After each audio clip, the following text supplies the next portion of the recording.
lietadlo naozaj jedna z ikon letectva v Československu, v krajinách Varšavskej zmluvy, v mnohých aj afrických krajinách, aerovodochody. Práve z proveniencia tejto, nebudeme sa povedať, legendárnej fabriky je L-29 Delfín, ktorý sa koncom 50. rokov podarilo skonštruovať, neskôr sa dostal do výroby.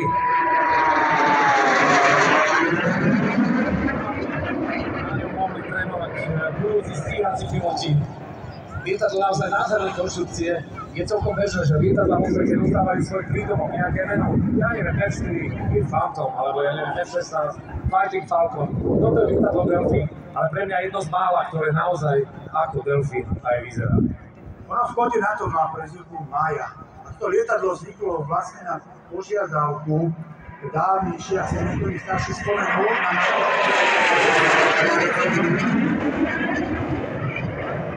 a boli vyrobené súťaže na zvyčných bodových lietadiel, ktoré či už jednomiestne alebo dvojmiestne, samozrejme, že to musí byť dvojmiestne, pretože to je pilot.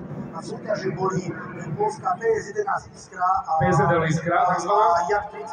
Jak-30. To boli najväčší konkurenti, ktorí ale samozrejme nemali šancu obstáť v konkurencii L-29 Delfín. Bola to naozaj fantastická konštrukcia. Lietadlo, ktoré malo mať všetko to, čo má mať školné lietadlo. Odpustí aj drobné pilotné chyby a nie celkom čisté manévre. Je odolné, je robustné, má dobrý výkon.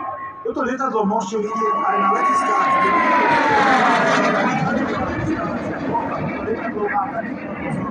Tá plocha s dĺžkou 900 metrov dopračujúca